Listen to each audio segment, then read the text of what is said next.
Welcome to the LCAT studio, where today you'll be seeing a program about the McCormick Longmeadow Stone Company. The company was founded in Holyoke, Mass. in 1868 by Mr. David McCormick. He ran the company till his death in 1911. In 1905, there had been a name change to David McCormick and Son Stone Company. Our first photo is of David McCormick's son, John McCormick, J.D. The company was chartered in 1931 and by charter amendment in 1939 changed its corporate name to McCormick Longmeadow Stone Company Incorporated. Our second photo shows the stone finishing and fabrication shop located in Holyoke at the corner of Appleton and Winter Street.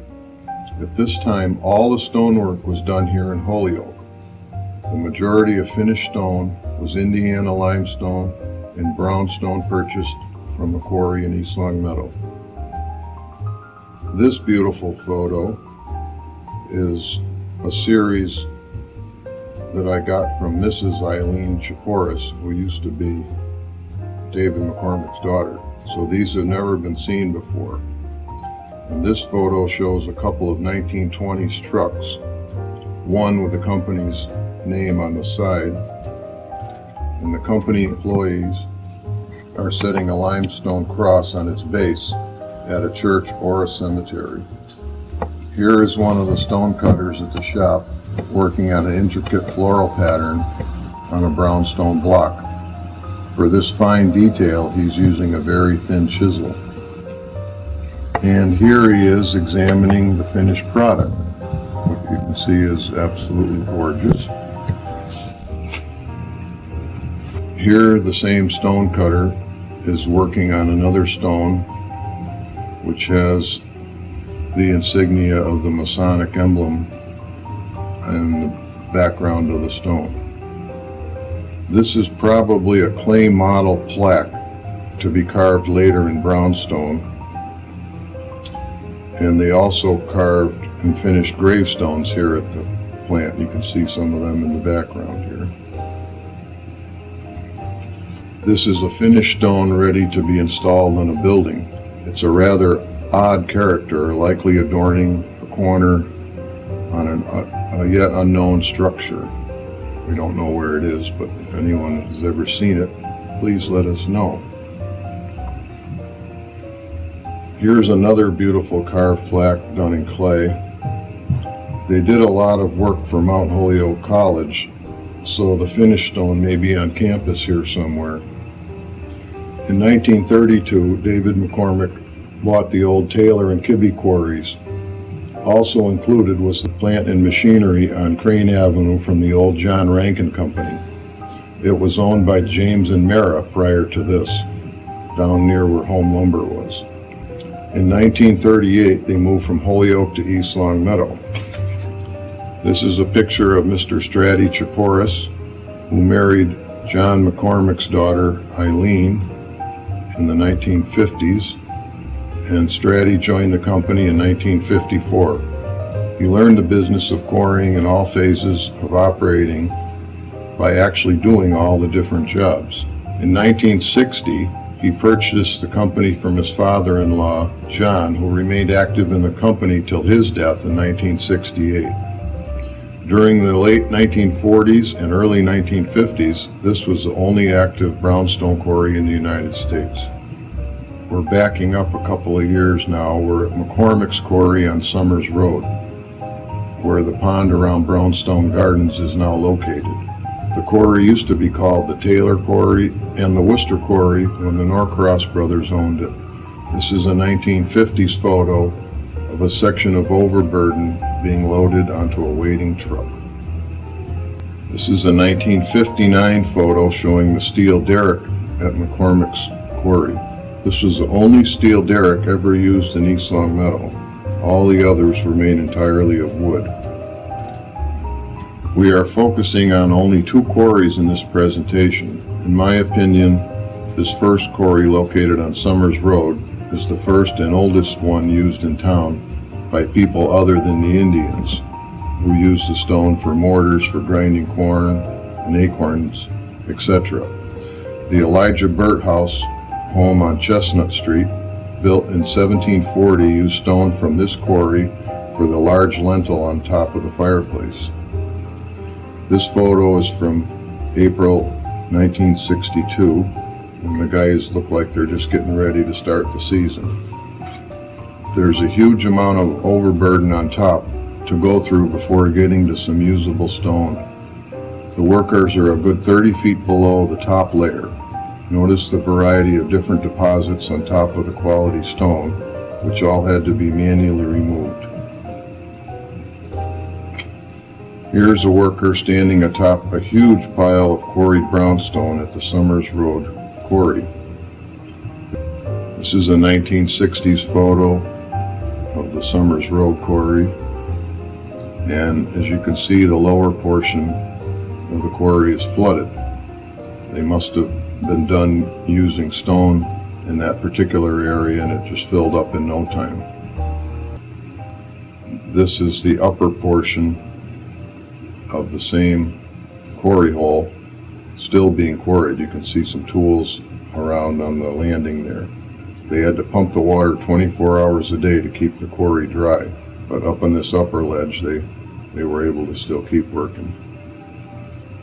This photo shows a wooden derrick mounted on a stone pier with a truck bed on the boom. The stationary part of the derrick is the mast. You can see the steel derrick in the background of the photo on the right side. This photo is from the winter of 1963, a photo taken by Frank Lacey, who was a town police officer in town, also the town photographer. The workmen kept busy during the winter moving quarried stone down to the plant on Crane Avenue. Here you can see one loaded up on the truck getting ready to head off to the market. This is still the second of the same photo you just saw. This shows a nice pile of quarried stone ready to be moved down to the stone yard.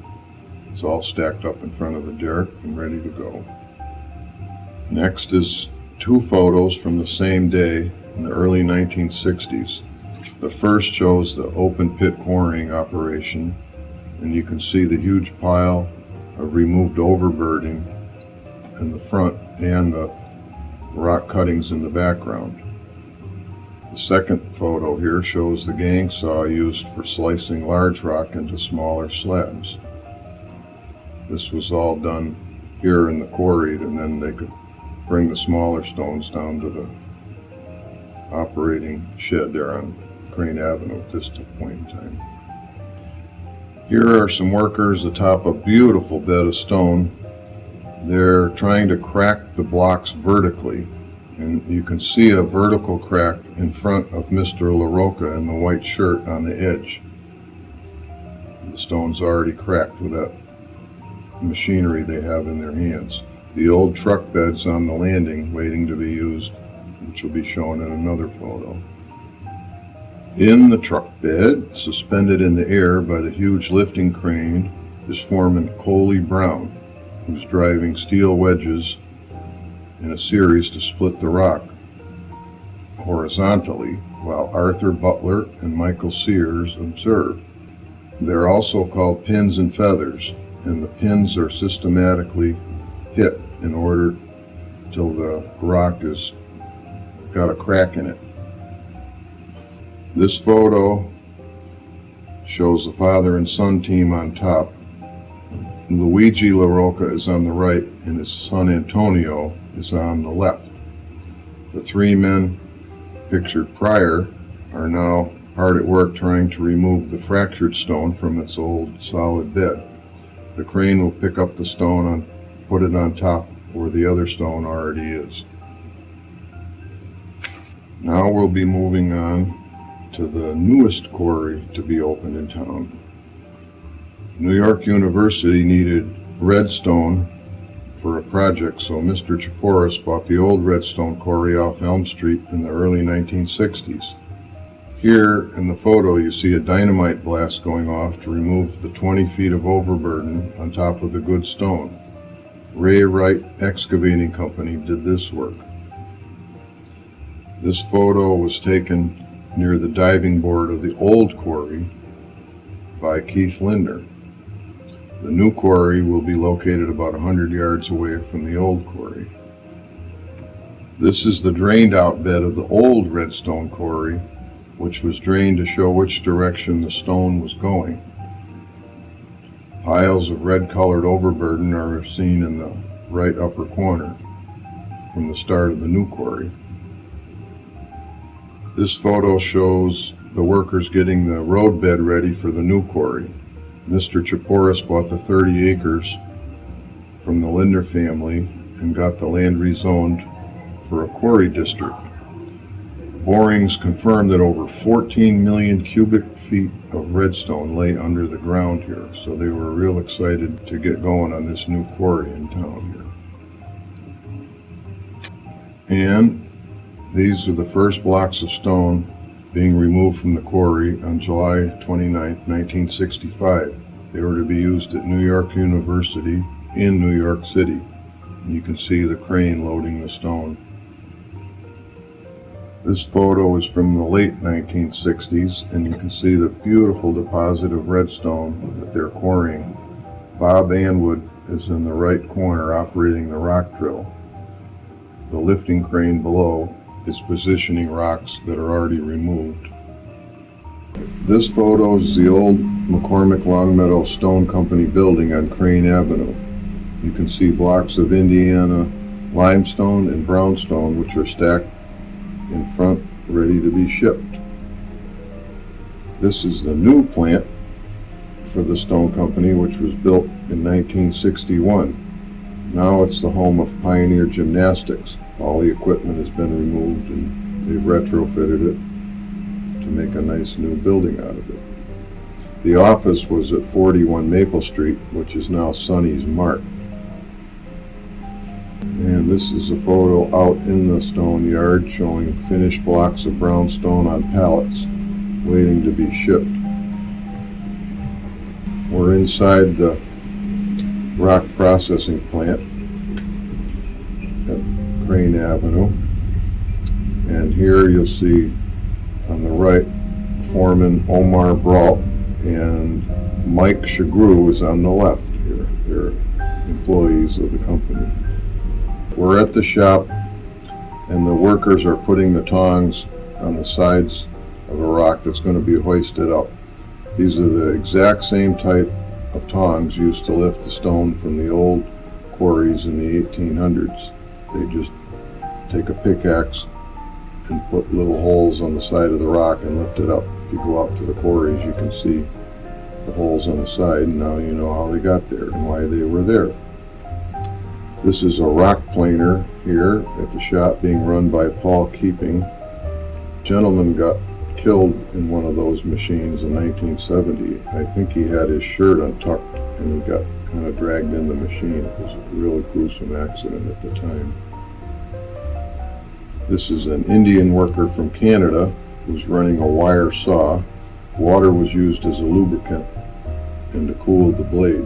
You can see the water coming out the bottom of the stone. They could cut the stone to any thickness they wanted to. These two gentlemen are running the massive stone breaking machine. It's William Miller on the left and Luigi LaRocca on the right. This machine put the split face on the stone. You can see an example of this in a later photo. There will be two photos in a row of the saws used at the plant here. They're water-cooled diamond-tipped circular saws, which were used to cut the stone to various widths and lengths.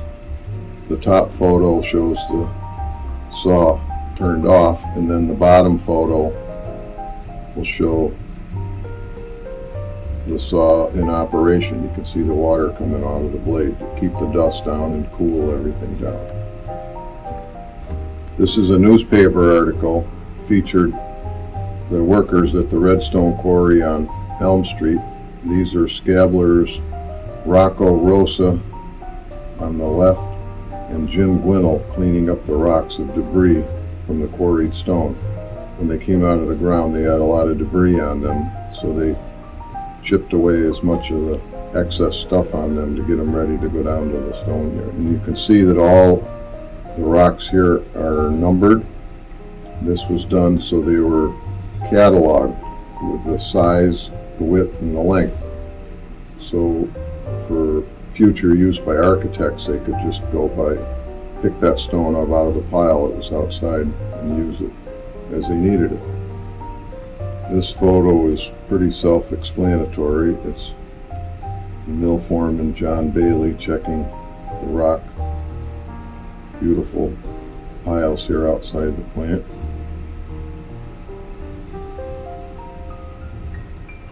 Alright, this photo is from July 1967, and this gentleman is trimming the stone with a water-cooled saw to the architect's exact specifications. It was pretty high-tech stuff at the time, and it needed to be also. The next photo shows the quarried red stone ready to be loaded on a truck and taken to the plant on Maple Street. A lot of times they used old tank carriers to get the stone down there. It was pretty cool watching that come down Elm Street through the center. This photo shows the 4 textures of stone offered for sale at the McCormick plant. They would show these to the architects, and they could pick what style finish they wanted for their rocks. The top one is crandled, the second one is shot sawn, the third one is tool finished, and the fourth is a split face. Pictured here, left to right, are shop superintendent John Bailey, Leo Giancola in the middle, who was a master stone cutter and carver, and owner Strati Chaporis on the right. What they're looking at is a plaster cast model that will be later carved of brownstone for the facade at the insurance company of the North America building on Maple Street in Springfield. This is a beautiful photo from one of their brochures. It's the nearly completed 22-story biology tower at Yale University, which used over 7,000 tons of crandled brownstone. Magnificent building. This photo is the new south wing, the Trinity Church in New York on Wall Street. It's made from McCormick Longmeadow stone taken from the quarry on Summers Road. There's over 6,000 hours of carving that went into this building. The architects were Adams and Woodbridge. And the first photo was when it was newly completed in 1965. The second photo here shows a 2011 photo of what the stone looks like now that it's been weathered out in the harsh climate of New York City. It's beautiful looking, but it's aged somewhat, as you can see from the original one. This first photo shows the Foss Hill dormitory at Wesleyan University, made of brownstone. The second one here is Wright Hall at Smith College. That's got red stone in it. The third photo shows the Klein Chemistry Lab at Yale University, made of brownstone. And the fourth photo shows the Klein Geology Laboratory, also at Yale University. Beautiful structures made with East Longmeadow stone. This photo shows the upper part of the building, which was built as the Insurance Company of North America on Maple Street. It's now Milton Bradley School. It was done in 1965, and this eagle on top measures 5 feet by 7 feet, and it took over 200 hours to carve that. Now, this carving was all done with power tools, whereas years ago it was all done by hand. The second photo shows the front of the building. which took another 1,500 hours to carve the rest of the facade. Those 4 columns in the front are all beautiful brownstone. It's a magnificent building. This is a photo of Mount Holyoke College, and they use tons of brownstone from the McCormick Stone Company. This is a close-up of the Skinner Memorial Chapel, and the McCormick Company also provided brownstone for the exterior as well as for the limestone for the interior of this building. Another fantastic building that they did. What is this odd-looking building here? This was done in 1967. It's a 30-foot by 40-foot wall sent piece by piece to New York to be viewed by architects planning a library at New York University. The wall has sample panels of red stone, and you can see some brownstone up in the right area, top. I don't know what became of this huge wall. I think it was dismantled and hopefully used somewhere else. But this was pretty much the scale model for the Bob's Library that they were planning on building. And this is the actual building that they built, the 12-story Elmer Bob's Library and Study Center in New York City. They used nearly 100,000 cubic feet of redstone, which is equal to 6,700 tons of stone, and it's all crandled, as you can see in the next photo. This is a 2012 photo of the Elmer Bob's Library showing the crandled redstone. This was one of the final projects for the McCormick Company. This is a photo of a 240-acre brownstone quarry in Medina, New York, which was leased by Mr. Chaporis. The stone from this quarry was used on the trim of People's Bank at Four Corners, which was built in 2004. It's very similar to East Longmeadow stone, but our quarries were shut down at the time, and he was able to provide similar stone for this bank at Four Corners, which we're very thankful that he used there. These are some photos of local buildings McCormick's company provided the stone for in East Longmeadow.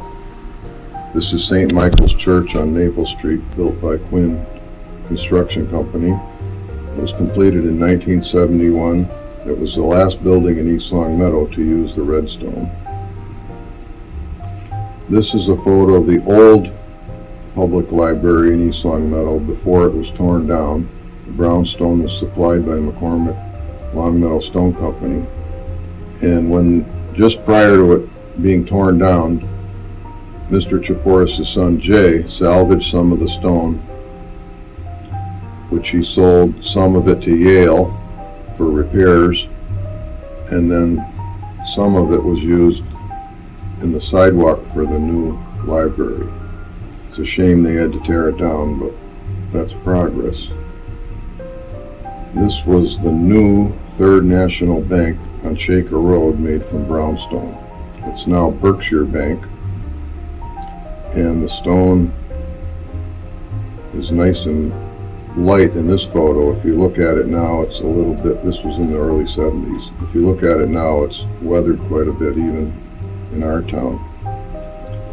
And some people weren't enamored with the brownstone inside the bank, and the new folks that bought it wallpapered over it. So you've got beautiful walls inside of solid brownstone that have a coat of wallpaper on them. More progress. This was another building in town which used brownstone and redstone supplied by the McCormick Longmeadow Stone Company. At the time the photo was taken, it was R.E. Phelan Incorporated, and now it's Carlin Combustion right on Maple Street. And this is a 1976 photo of a large piece of red stone being carved by Christian Payne, who was a stone cutter who worked for the company. Brownstone Gardens is on Pleasant Street, built on large piles of overburden from the old quarries on that site. Mr. Chaporis needed some stone carvers in the 1960s, so we went to Canada to find them because we didn't have any local ones.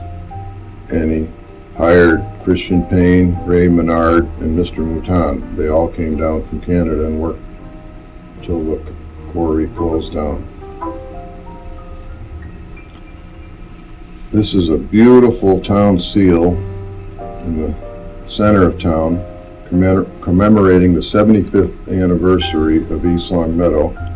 It was a gift from the Chaporis family, made entirely of redstone from the quarry on Elm Street, and it was also carved by Christian Payne.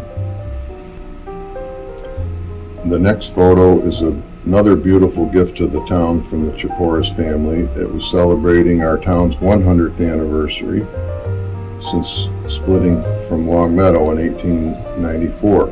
This stone is from the Summers Road quarry, the light brown, which has a little bit of black put in on the lettering. In the background you can see a third variety of stone on the town hall, which is from the Kibbe quarry, and the town hall was built in 1882, and it looks as terrific now as it was done then. The Norcross brothers offered 3 shades of stone when they were in town in the 1800s. They offered the Kibbe, the Worcester, and the Redstone from Maynard quarry at the time. The same 3 shades you just saw here.